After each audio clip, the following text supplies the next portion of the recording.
John Hopfield and Geoffrey Hinton were awarded Nobel Prizes in physics last week for pioneering AI research and machine learning using artificial neural networks.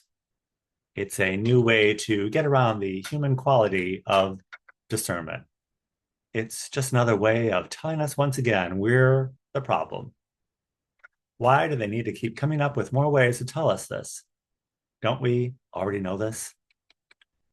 In the film Young Frankenstein, it said right on the jar, our brain is from abnormal. Just because you give someone an award for telling us we're all screwed up, it doesn't mean you should do so. Welcome. Welcome to Sunday Coffee Hour. I'm Stanley Smith. At Sunday Coffee Hour, we talk about everything and nothing. This Sunday, we talked about how France and French is the language of diplomacy, educating Rita, becoming a phony, and Maslow's hierarchy of human needs, along with liberation theology. The readings at Washington National Cathedral were from Genesis. Man gave names to every created thing. And from Hebrews, in the last days, we won't need any prophets. The gospel reading was from Mark. It was about divorce. God gave us the laws to suit our needs because it's really, really hard to be married to God.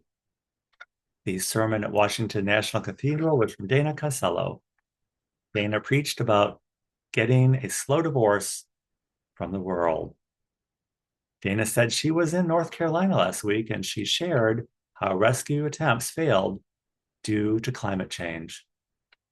Dana said, God so loved the world, he gave us the world, but we often forget this gift.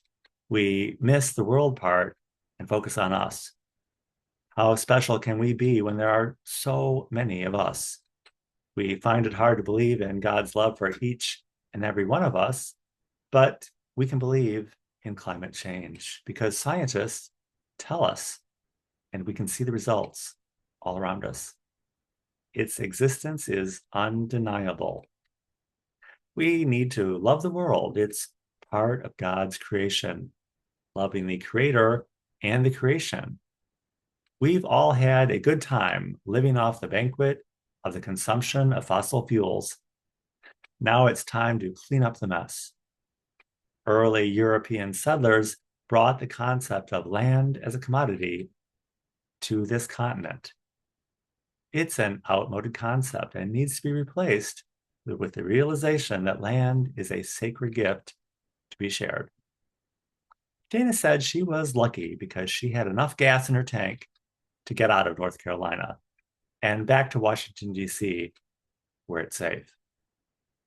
We never know when and where we'll be stranded.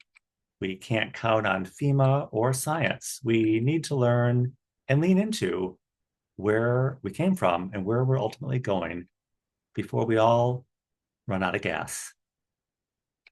At St. James Cathedral, the sermon was by Lisa Hackney James. Lisa preached about peacemaking. Peace is not something we accomplish, it's something God accomplishes on our behalf. We need to all get out of the way. We're not very good at peacemaking, but we're really, really good at arguing and making war. That's why we do it over and over again. Often it's even out of the idea of we're doing it for love and frame the contest or war, an argument in that context. If you love me, you will do this. We make war in the name of peace and about accomplishing something. Lisa said before that God provides the growth. And this Sunday, she said that God provides the peace. People step into the space that only God alone can occupy. That's usually when it gets wonky. Believing in politicians, leaders, and religious institutions as problem solvers is risky business. Lisa gave the examples of Francis of Assisi. He didn't try to accomplish anything. He was an energetic and attractive person. He was the person you'd want to have at your dinner party. He was the son of a wealthy fabric merchant, and he was Italian. He loved people and creation. And in the process, he accomplished things. St. Francis is a cutting figure across the landscape by loving people. It's a novel idea. St. Francis was an attractive figure because he was passionate about the power of Christ to heal and transform. Lisa talked about peace in the Middle East and described that area as the land of before and after. We seldom consider the after whenever we engage in a battle. We're focused on the goal, accomplishing, and winning. Cutting a figure that is attractive, being passionate about the healing power of Christ, is indeed a novel idea. At Fourth Pres, John Buchanan often said that all of our programs, charity, and events probably don't amount to much or accomplish all that much in the big scheme of things, but it doesn't matter because we're called to do them anyway. Dana Ferguson said all of our committees are meaningless unless they accomplish something.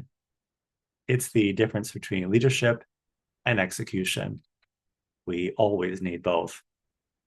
Going to war, there's probably a time to do so. And winning at all cost, perhaps. But losing sight of the shared dignity of humanity, it's not worth the cost. Edgar Cayce says we all have our pattern.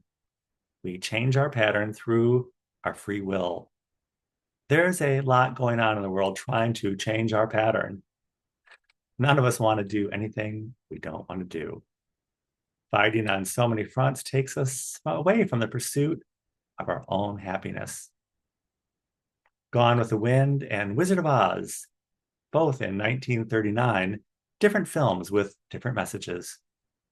We're all on the spectrum between I'll never go hungry again and there's no place like home. It's a commodity and a spiritual reality.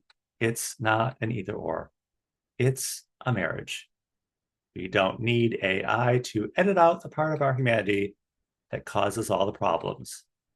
We are really, really good at having arguments and making war. We don't need a Nobel Peace Prize for making war.